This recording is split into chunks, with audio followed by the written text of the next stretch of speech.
নমস্কার বন্ধুরা, village food waste Bengal চ্যানেলে তোমাদের অনেক অনেক স্বাগতম জানাই। তো বন্ধুরা, আজকে একটা নতুন রেসিপি নিয়ে চলে এসেছি। যে রেসিপিটা শেয়ার করবো সেটা হচ্ছে, এই দেখো এখানে অর্ধেক নারকেল নিয়ে নিয়েছি। আর এগুলো কিন্তু আয়লা মাছ, এটা কিন্তু ছোটো আয়লা মাছ। এই আয়লা মাছ কিন্তু মানে বড় হয় সাইজের। আমি ছোটোবেলা নিয়ে নিয়েছি। আজকে এই ছোটো মাছ দিয়েই আজকে নারকেল দিয়ে তোমাদের ঝাল দেওয়া দেখাবো। তোমরা কিন্তু পুরো ভিডিওটা দেখবে, আশা করি তোমাদের ভালো লাগবে আর তোমরা এরকম বাড়িতে তৈরি করে খাবে। তো চলো প্রথমে মাছগুলো কেটে নেওয়া যাক।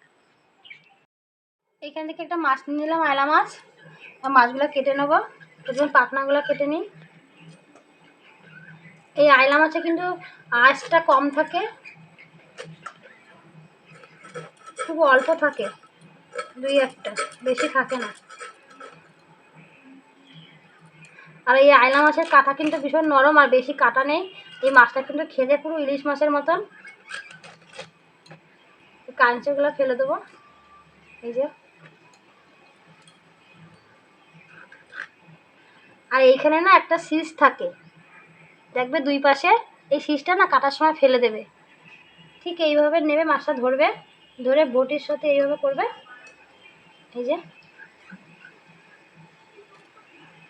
এইভাবে শীষটা ফেলে দেবে।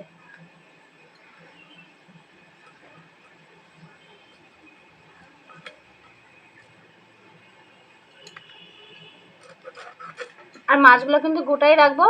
এইভাবে আমি সমস্ত মাছগুলো কেটে নেব।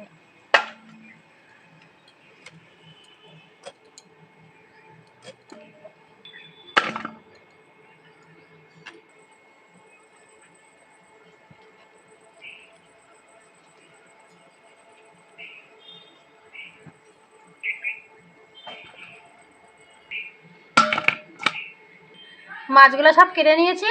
এবার জলে ধুয়ে তারপর এদিকটা গুছিয়ে তোমাদের দেখাবো আবার। নারকেলি আয়লা ঝাল রেসিপি করতে লাগবে আয়লা মাছ। এখানে নারকেল নিয়ে নিয়েছি। নারকেলটাকে একটু শিলনোড়ায় আমি হালকা করে বেটে নিয়েছি। লঙ্কা কুচি, যে যেরকম ঝাল খাবে। একটা টমেটো কুচি নিয়ে নিয়েছি। এক বাটি পেঁয়াজ কুচি, ধনেপাতা কুচি, সামান্য পরিমাণে চিনি, একটু সামান্য পরিমাণে গরম মশলা নিয়ে নিয়েছি, কালা জিরা, আর সামান্য পরিমাণে নুন। আর এখানে সাদা সর্ষে, কালো সর্ষে আর দুটো লঙ্কা দিয়ে আমি আগে থেকে বেটে নিয়েছি। হলুদ গুঁড়ো, জিরের গুঁড়ো, লাল লঙ্কার গুঁড়ো, ধনের গুঁড়ো, এগুলো লাগবে সমস্ত আয়লা মাছের নারকেল দিয়ে ঝাল তৈরি করতে।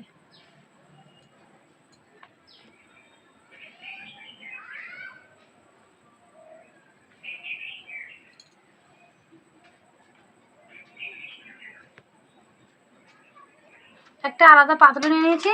এই পাত্রের মধ্যে মাছগুলো নিয়ে নেব।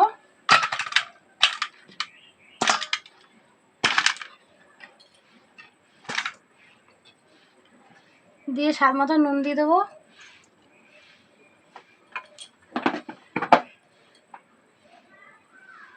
সামান্য পরিমাণে হলুদ গুঁড়ো দিয়ে দেবো।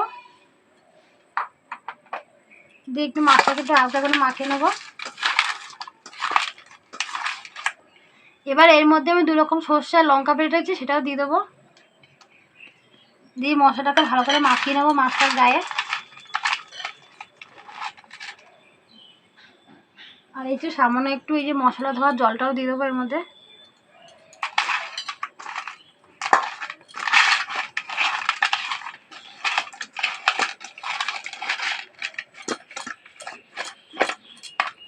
ভালো করে মাখিয়ে নিয়েছি।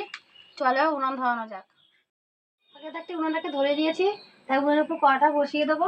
দিয়ে কড়াটা একটু গরম করে নেব। কড়াটা গরম করে নিয়েছি। কড়ার মধ্যে আমি সাদা তেল দিয়ে দেবো। তোমরা সরষের তেলও করতে পারো। তেলটা একটু বেশি দিলাম। তেলটাকে গরম করে নেব। তেলটা গরম করে নিয়েছি। তেলের মধ্যে সামান্য পরিমাণে কালো জিরা দিয়ে দেবো। কাঁচা লঙ্কা কুচি দিয়ে দেবো। পেঁয়াজ কুচি দিয়ে দেবো 1 বাটি। একটু নাড়াচাড়া দিয়ে নেবো। তোমরা যে যেরকম ঝাল খাবে সে সেরকম ঝাল দেবে। আমি এইখানে 4টে লঙ্কা কুচিয়ে নিয়েছিলাম। পেঁয়াজটাকে একটু হালকা করে একটু ভেজে নিয়েছি দেখো। আবার এর মধ্যে 1 বাটি নারকেল কুচি দিয়ে দেবো। নারকেলটাকে আমি কুড়িয়ে আর একটু শিলনোড়ায় হালকা একটু বেটে নিয়েছি। তোমরা না বাটলেও হবে, কুড়িয়ে দিলেও হবে।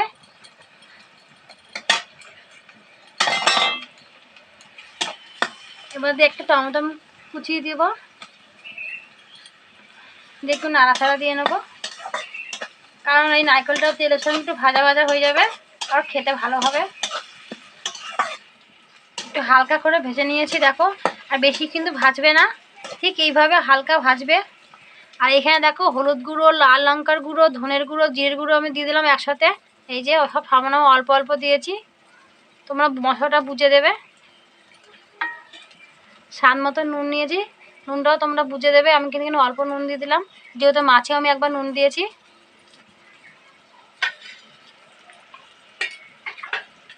একটু সামান্য পরিমাণে একটু জল দিয়ে দেবো, দিয়ে একটু মশলাটা কষিয়ে নেবো।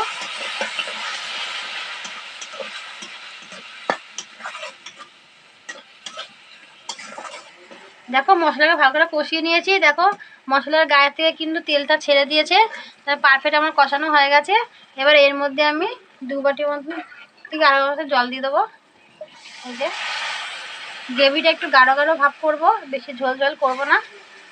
2 বাটি দিয়েছি, আর 1 বাটি দিয়ে দিই। দিয়ে যে নাড়াচাড়া দিয়ে নেবো, দিয়ে এই যে মশলাটা দিয়ে আগে যে মাছটাকে মাখিয়ে রেখেছি এই মাছগুলো দিয়ে দেবো। আর তোমরা কিন্তু মাছটা যখন কাঁচাই করবে কিন্তু খেতে দারুণ স্বাদ হবে, কি বলবো, ইলিশ মাছের মতন খেতে লাগবে অনেকটা। এই মাছগুলো এবার দিয়ে দেবো এরকম করে একটা একটা করে। এখানে কিন্তু মাছটা একটু বেশি করে তোমার দাদা এনে দিয়েছে আমাকে, তাই আমি সব মাছটা দিয়েই করবো।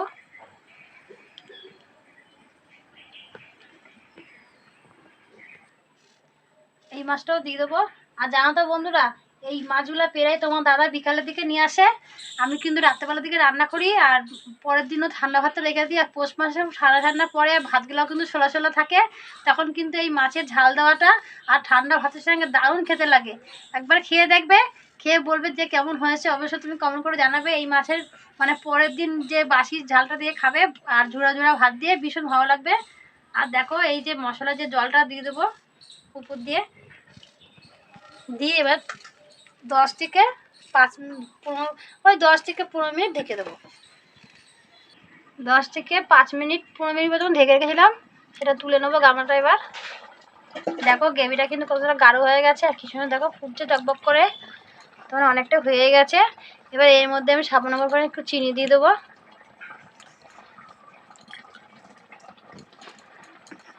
আর একটু সামান্য পরিমাণে গরম মশলা দিয়ে দেবো, তাহলে খেতে ভালো হবে।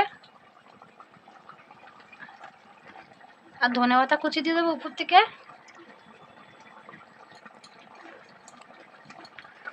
আর বেশি নাড়াচাড়া করবে না, এরকম করে একটু নাড়ি ছাড়িয়ে নিলাম, যেহেতু নাহলে মাছগুলো ভেঙে যাবে।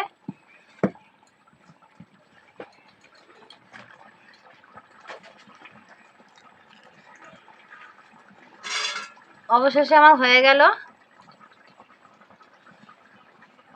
নারকেল দিয়ে আয়লা মাছের ঝাল দেওয়া।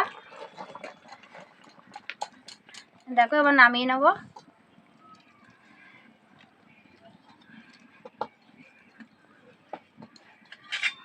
কতটা সুন্দর লাগছে, আর গন্ধটা কিন্তু খুব সুন্দর বেরাচ্ছে। তোমার বাড়িতে না করলে বুঝবেই না যে এটা কত সুন্দর একটা রেসিপি নারকেল দিয়ে।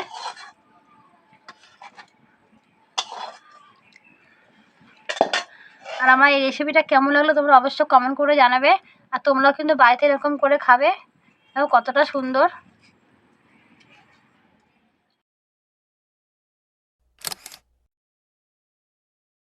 আজকে নারকেলি আয়লা ঝাল ঝাল রেসিপি তোমাদের কেমন লাগলো তোমরা কিন্তু অবশ্যই কমেন্ট করে জানাবে।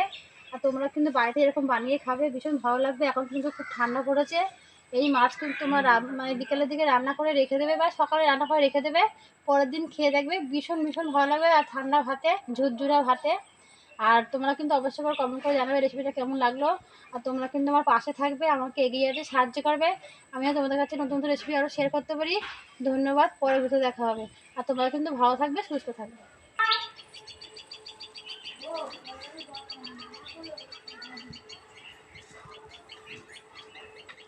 আমার